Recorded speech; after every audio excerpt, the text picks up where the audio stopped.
para começar nossa conversa, então eu vou fazer essa pergunta. Qual a importância desse período de adaptação para esses adolescentes e pré-adolescentes? Olá, é um prazer muito grande estar aqui com a equipe do Espaço Luzes novamente. Hoje o tema continua sendo adaptação, como disse a Jennifer, mas eu vou dedicar o que eu vou falar à faixa etária dos 10 aos 14 anos. Nesse período, o período de adaptação é essencial, porque nessa fase ocorrem várias transformações de hormônios e bioquímicas que alteram muito os comportamentos dos pré-adolescentes, que passam a ter novas sensações, novos sentimentos, que muitas vezes, por ser algo novo, eles ainda não estão conseguindo entender e muito menos explicar. Então, os profissionais que estão junto deles, no contexto em que eles estão, vão auxiliar para que isso ocorra de forma tranquila. Também em relação à parte social, existe uma cobrança muito maior. Até ontem o estudante era uma criança. Tudo que ele fazia era bonitinho, engraçadinho. E agora, muitas vezes, os mesmos comportamentos são alvo de repreensão ou são considerados inadequados. E a gente não pode esquecer que o cérebro de um adolescente ou de um jovem só termina de se formar aos 24 anos. Então essa exigência não pode ser enorme e desmedida. Tem que ser uma exigência correspondente ao que o estudante pode apresentar em termos do comportamento, tanto emocional como social. E tem também o aspecto físico, porque ocorrem várias transformações. A menina passa a ter seios, os órgãos genitais se desenvolvem, o menino tem as oscilações de voz, começam a aparecer os pelos. Tudo isso traz muita insegurança. É uma fase onde os jovens estão construindo a identidade deles. Então, se eles tiverem um ambiente que facilite a autoestima, a autoconfiança, eles vão se sentir mais seguros para passar por essa fase. O acolhimento, né, é fundamental para lidar com timidez, para lidar com bullying, para lidar com várias situações que podem surgir nessa etapa da vida. Sim, eu lembrando que eu tenho um filho pré-adolescente e realmente é uma mudança muito grande, porque esse do quinto é bem diferente o trato que eles recebem no quinto ano e no sexto ano. Então tem professores diferentes. Como essa mudança, por exemplo, na escola, na parte acadêmica, ela lida com isso? Isso que a Jennifer perguntou é muito importante em relação ao desenvolvimento acadêmico. Por quê? Nessa fase de transição, as crianças lidam com essa mudança brusca do acolhimento e da proteção de ter uma única professora até o quinto ano, para uma situação na qual elas vão ter que conviver com diversos tipos de pessoas. Por exemplo, vou contar para vocês o primeiro dia de aula de um aluno que chega no sexto ano. Na primeira aula, ele encontra uma professora que vai dizer: eu sou professora de matemática, não quero dividir caderno com nenhum outro professor. Então, aquele tão sonhado caderno com todas as matérias de vocês pode ser um caderno só para matemática, porque eu vou dar muitos exercícios. Aí chega a segunda aula, e a aula é português. A professora diz: quem quiser pode usar fichário, porque aí tem como dividir ortografia, gramática, produção textual. Então, é uma excelente ideia ter um fichário. O seguinte vai dizer: não aceito trabalho escrito com letra cursiva, porque a letra de vocês não é fácil de entender, então eu quero que todos os trabalhos que vocês me entreguem sejam digitados. Na quarta aula, entra o professor que diz: como vocês copiam as coisas com inteligência artificial, da internet, os meus trabalhos só podem ser entregues com letra cursiva, porque aí eu tenho certeza que pelo menos vocês leram e escreveram sobre aquele assunto que eu pedi. E vocês imaginam como que fica a cabeça de uma criança que está precisando se organizar, que está precisando se planejar? Tem aqueles que são super empenhados em seguir as orientações, em agradar o professor, em fazer do jeito que ele está pedindo. E tem aqueles que olham e falam: nossa, o desafio é grande demais, já estou desistindo. Então precisa ter um respaldo de educadores que são tecnicamente preparados para lidar com essas situações, para torná-los mais seguros.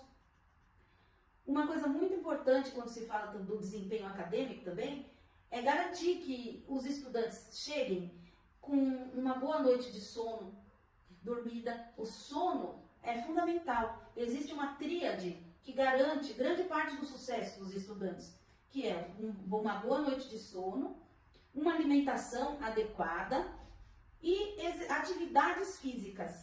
As atividades físicas no início das aulas podem fazer com que os neurônios sejam ativados e isso traz melhores resultados. Então, são coisas que o pai e a mãe não devem descuidar, né? Essa parte de alimentação, de sono e de atividade física. E falando com você agora, falando dos pais, eu penso nisso, como nossos pais podemos ajudar nessa transição em casa, né? Nós vamos poder ajudar para eles se organizarem, por exemplo. O que nós podemos fazer para isso? Essa pergunta é essencial, por quê? Diante de tantas mudanças e de tantas novidades, o que pode ser feito para a criança em casa ter uma maior organização e um maior planejamento do que ela vai precisar fazer?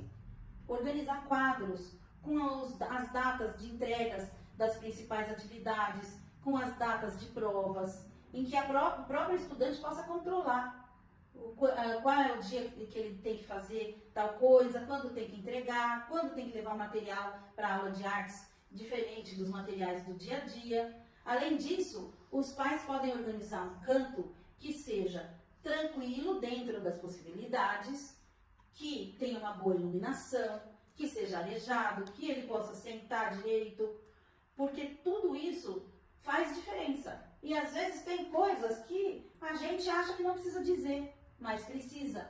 Por exemplo, como organizar a mochila para o dia seguinte? Tem crianças que, por falta de orientação e medo de esquecer alguma coisa porque vai perder nota, coloca tudo dentro da mochila. Aí carrega uma mochila que tem 3 vezes o peso dele e que provavelmente vai estragar a coluna em 10 dias de aula.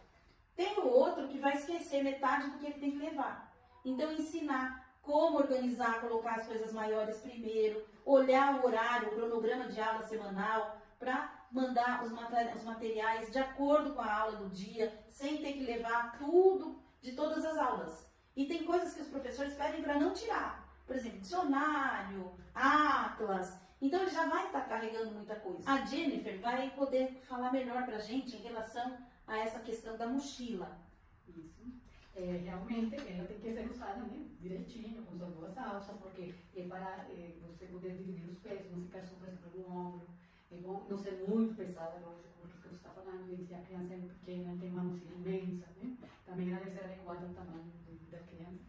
E os professores talvez também têm que pensar um pouquinho o peso que ela está carregando, então tem coisas que ela precisa mesmo, talvez se dá para deixar na escola, as coisas mais pesadas que ele pode usar sempre, né? Não sei, talvez dá para organizar isso. E ela também não deve ficar muito embaixo, muito em cima, tem que ter uma regulagem adequada para que o peso seja realmente dividido nas costas, né? E a criança não seja prejudicada depois com uma escoliose, com problema de coluna. Tem também aquelas coisas da idade, porque eles se acham enormes quando eles chegam no 6º ano. Então não querem mais mochila de rodinha. Não pode mais ser de rodinha, que é de criança. E aí também não pode ser de outro jeito, porque o grupo gosta mais daquele jeito.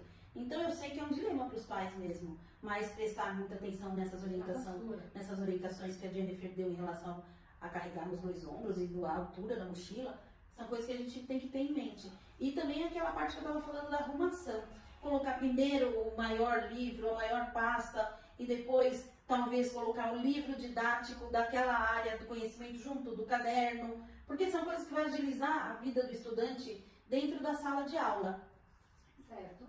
E eu sei que você selecionou 10 tópicos, né, 10 sugestões que são as que você acha talvez as mais relevantes nesse processo de adaptação para esses jovens de 10 a 15 anos. Exatamente. Tanto na minha bagagem de trabalho nas escolas, como aqui no Espaço Luzes, em relatórios que eu fiz ou que eu recebi, tem coisas que são essenciais para esse período de adaptação. Então, uma das sugestões diz respeito às dinâmicas de grupo. E aí eu vou fazer uma ressalva. Existem muitos adolescentes que falam para o pai: mãe, não vai ter nada na primeira semana de aula, então eu só preciso ir na segunda. e muitas vezes as mães e os pais concordam que não vai ter nada na primeira semana de aula. Só que a primeira semana de aula é super rica em relação a organizar e planejar a vida desse estudante ao longo do ano.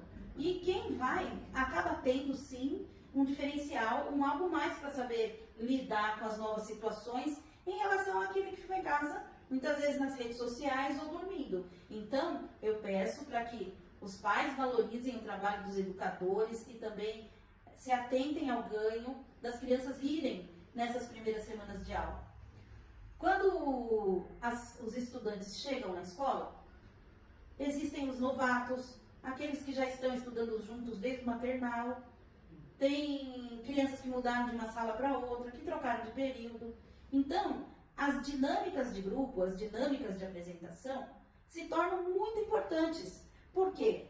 Vai facilitar a interação entre todas essas pessoas, vai diminuir um pouco a ansiedade em relação ao que vai ocorrer, né, na escola, e vai fazer com que eles consigam se conhecer melhor e serem mais colaborativos uns com os outros. Isso é muito importante. Uma grande aliada também são as atividades artísticas, tanto as que envolvem pintura, desenho, como as que envolvem música. Por quê? A gente quase que só usa expressão verbal na escola. E essas outras formas de expressar sentimentos e de usar a criatividade são muito relevantes, né? Trazem muitos benefícios para os jovens que estão chegando na escola, né? E esse acolhimento que eles vão ter na escola, nesse primeiro momento que chegam, tem que ser feito de uma forma tranquila. Tem que ser uma transição entre tudo que ele estava vivendo até um mês atrás e o ingresso nessa nova realidade. Então, falar um pouco das férias, as crianças terem chance de falar um pouco de si e também compartilhar algumas experiências são muito importantes. São coisas muito importantes que fazem a diferença, né? E uma dessas formas de acolher são os jogos cooperativos. Qual a diferença entre esses jogos cooperativos dos jogos competitivos? Quando a gente fala dos jogos cooperativos, a gente está falando de uma melhor comunicação, de uma atitude de cooperação, de um trabalho em equipe. E são coisas que vão ser exigidas das pessoas, não só nessa fase, mas para o resto da vida, né? Então, proporcionar isso para os estudantes é um ganho, um grande ganho, né?